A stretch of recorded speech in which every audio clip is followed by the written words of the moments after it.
Bago po tayo magpaalam ay ang mahigpit po namin na paalala sa inyo na laging uminom ng tubig at umiwas magbabad sa araw.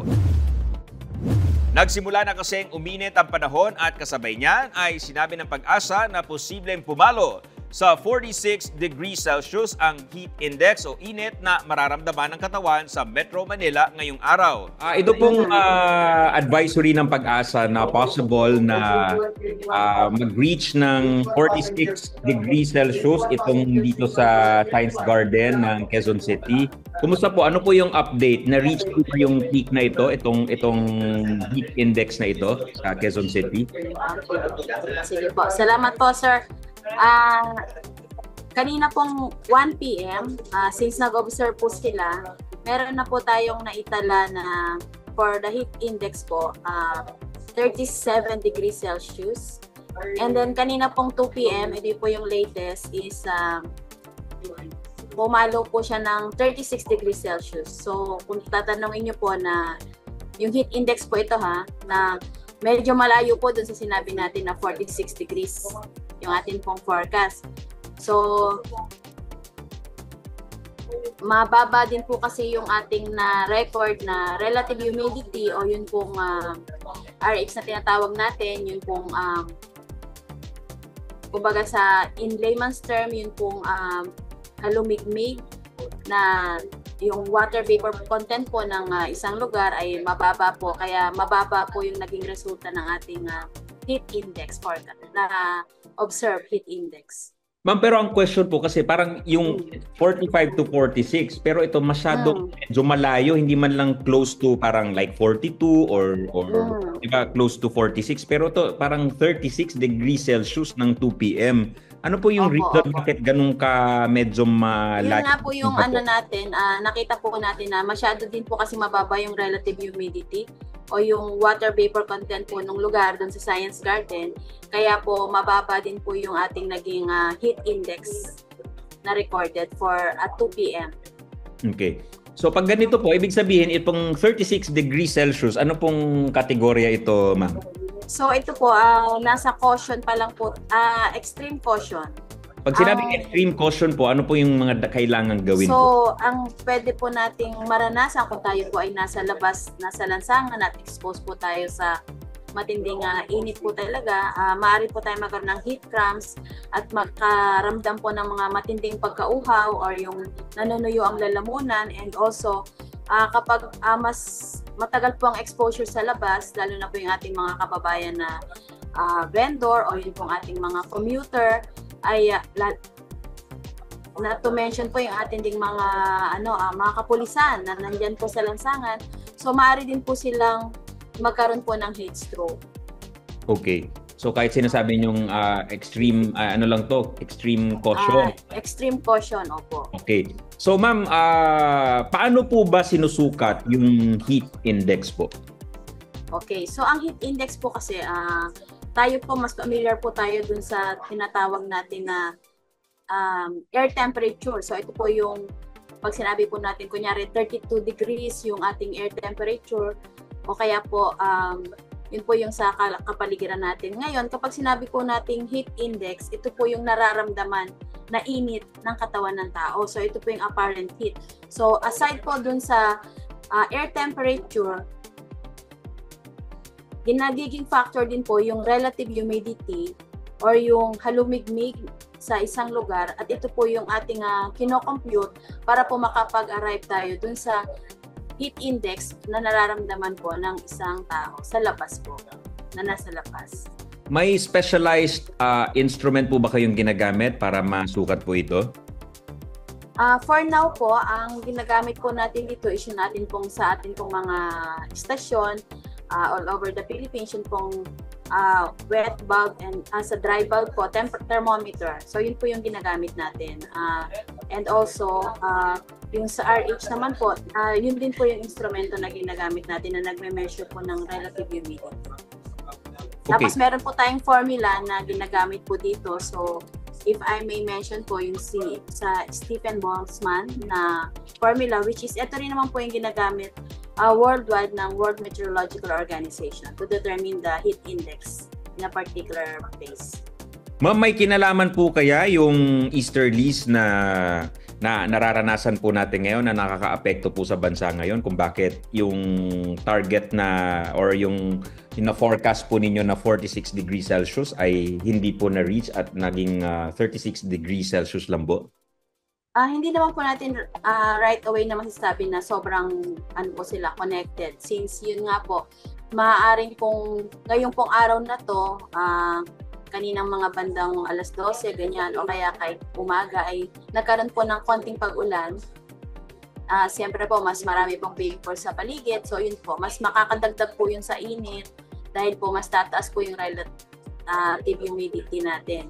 So yun po yung makakapagpataasan na ng ating heat index. Ma'am, bukas po, ano po yung forecast ano po natin para bukas naman po?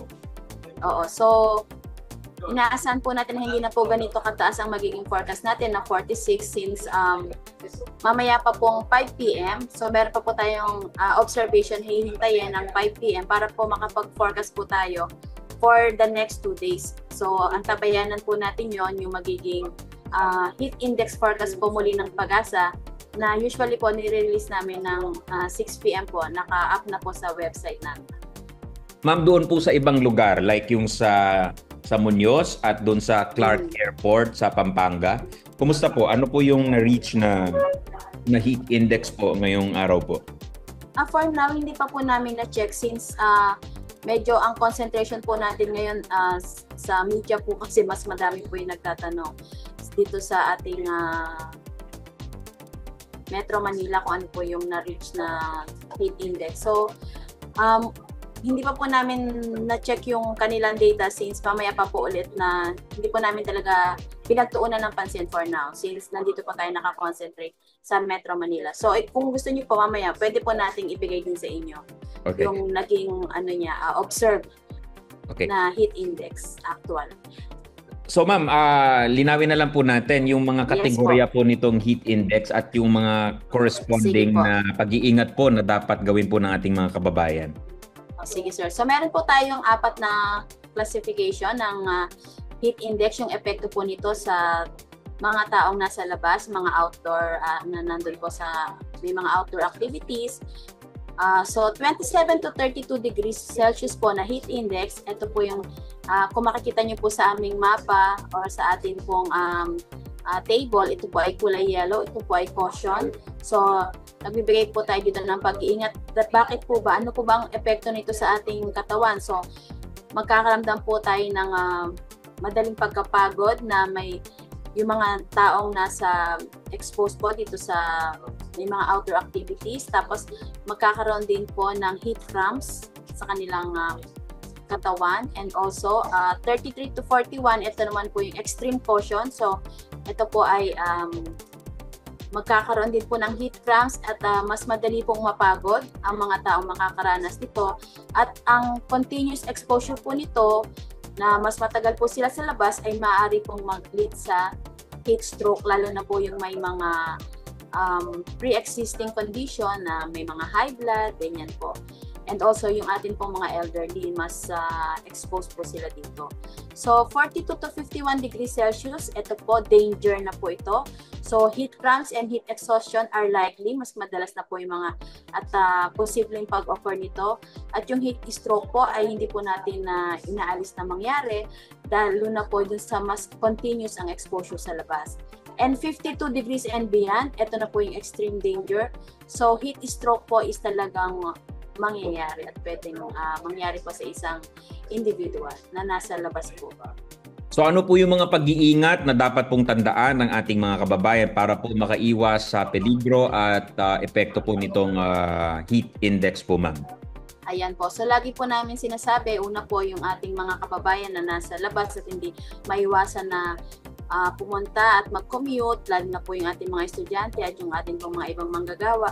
So dapat po magsuot po tayo ng mas mga light colors na damit, yung mga t-shirt, ganyan na mas madali pong mag-absorb ng pawis at hindi po tayo mainitan. And of course po, lagi po tayo magdala ng tubig, ng payong, ng cup para po maging ng mga pamuna sa ating mga pawis para po mas maging komportable po ang ating mga pagbabiyahe o ang mga ginagawa po nating activity sa labas, hindi po tayo gaanong maapektuhan itong matinding init. And kung sakali po na nasa labas na, mas makabubuti po kung habang naglalakad, dun po tayo sa may mga shade para po hindi masyadong matindi ang init. At yun nga po, iwasan din po natin na sobrang magtagal po sa labas. Kung hindi naman kailangan, mas okay po na doon na lang tayo sa mga mas well-ventilated na areas.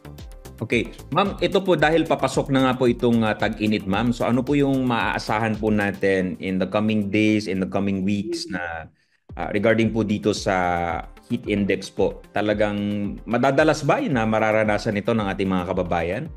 So dito po kami sa Pag-asa, sir, nagbibigay po tayo ng heat index forecast mula po March 1 hanggang June 30. So dahil po ang dry season natin ay ito, papasok na po tayo, March to May, talaga pong aasahan natin na dahil na rin po sa mainit na panahon, talaga pong ang ating heat index ay inaasahan po natin na yung ating pong ibang lugar ay mas tataas pa po ang mga ibibigay nating forecast. Kaya po lagi namin pinapaalala na umantabay po sa aming mga binibigay na advisories para po makapag-ingat po yung ating mga kababayan. At kung ito pong mga nangyayari po na easterlies, na itong mga pag-uulan, ay makakatulong po ba ito para medyo mabawasan yung epekto po? Actually, sir, kung mas umuulan po, tapos bigla lang ulan, mawawala agad. Dahil nga po sa ating